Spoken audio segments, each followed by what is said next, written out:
Thank you for watching East County SELPA's new Special Education Director video series. This series is part of a larger project funded by the California Department of Education under the IEP Technical Support and Assistance Grant. These videos supplement the other resources for new special education directors that can be found on our website, highqualityiep's.net. New special education directors come to this position with varied experiences. Some have been within the field of special education for many years, and some are brand new to special education. This video series is targeted to first and second year special education directors to provide perspectives related to special education of various departments within a district.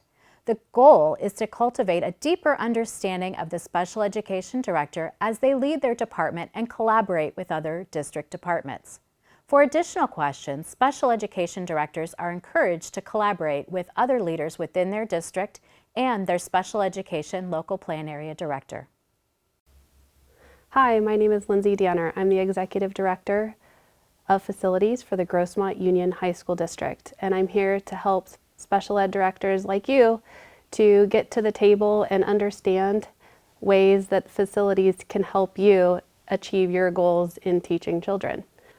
So communication is the most important thing between a special ed director and your facilities department. Understanding your short-term as well as your long-term needs. Once you understand who and what students you have coming in for the next school year would be the perfect time to sit down with your facilities department.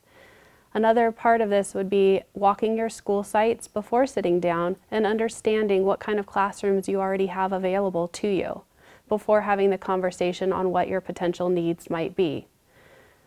Also incorporating school administration for those conversations so that they know what kind of incoming student needs might be and what kind of facilities they might need, as well as supplies that they might need. Before we want to modernize or build new, we want to make sure that we don't have existing facilities.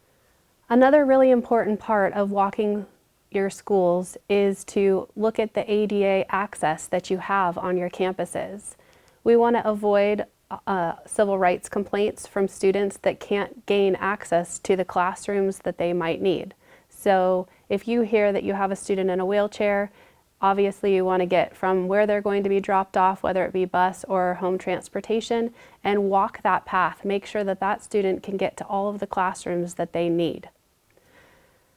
Once you grasp and understand what kind of classroom needs you have, and then start understanding whether you need new or modernizing existing classrooms, it's important to understand that adding walls and taking down walls can be really complicated. They might be structural bearing walls, and so you can't take that wall down that you were hoping for, or adding a wall, you're going to have to start looking at fire alarms and HVAC, so on and so forth, to make sure that that's safe for students. So you want to start communicating well in advance, even for things that you might seem are little. Utilities are also somewhat complicated. Maybe you have a transitional class and you're going to add a washer and dryer, and you go out and buy your washer and dryer but didn't realize it was a 220 outlet. You need to be thinking of all of the utilities. That's where facilities comes in. So as soon as you start having that dialogue and opening that communication, your facilities department will be thinking of those kinds of things and can start planning for you and getting the needs met. Another really big important part of facilities is understanding DSA, the Department of State Architect. Many school districts use DSA as their permitting process. Some might use the city permits, but for the most part, I think school districts in California use DSA. With DSA projects, you'll have a designer or an architect involved, which is a several-month planning phase, and then you'll submit to DSA, which is another 4 to 6 months. So really, there's nothing quite fast in facilities. So the more you can plan and the more you can get ahead of it and understand what your future needs will be, the more facilities can help you. So with that is understanding the budgetary aspects as well, and knowing what kind of money you might have available for these modernizations or new builds. Communication is also essential on what kind of classrooms you might need for future modernizations or new builds, or just making changes to existing classrooms. It might be a transitional class, or it might be a classroom for students with severe disabilities. In our transitional classrooms, we gear classrooms that enable students to gain independence for their future. We try to make sure that we have large restrooms attached to classrooms so students and aides don't have to leave the facility. They might have a large changing facility or a large restroom with railings all around. In addition, it may be a shower to rinse students off, or some sort of facility to rinse students off if they had an accident. But all of these points are important in discussion for facilities to understand what kind of needs you may have. In addition, furniture is a big component of your classroom and what your needs might be.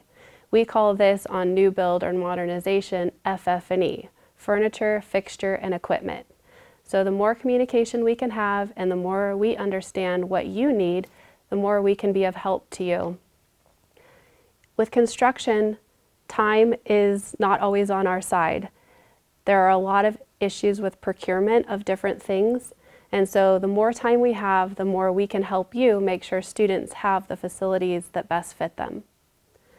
I would also advise, if your district doesn't already have it, to develop a district standard for each type of classroom that you might need within your program for students of all ranges of disabilities to help meet their needs.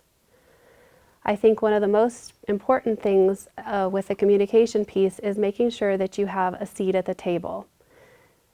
Talking to your facilities director, make sure that you set an annual meeting with them. Even if you don't really have much to say, you can just tell them what kind of student ratios you're expecting, if you have any changes in staff, if you have any questions on FF&E needs or what have you. The facilities department is here to help school districts and here to help kids learn. I also think that it's important, if you do have perhaps bond money or other outside money that you are doing modernizations or new builds, that you as the special ed director come to the table right at the beginning, that you meet with the architect and you express to the architect what your needs are. And you can attend the construction meetings as necessary, but it would also be really important for you to be at the end, at the very end process, as that's punch walking, making sure that each little item that your students need are working, are functional, and fits what your desires are. So just to summarize, communication is by far the most important part of this. Understanding your short and long range plan for your program, knowing what the needs are of the students that are coming into your program, the number of students, how that might impact each school and change classroom needs, making sure that you've walked campuses and you understand the existing classrooms that you have. Your facilities director would be able to help with that as well. Making sure you're thinking of ADA pathways and access for students, and then making sure that you have a seat at the table so that you can have those discussions and you can express what your needs are to help students. Thank you.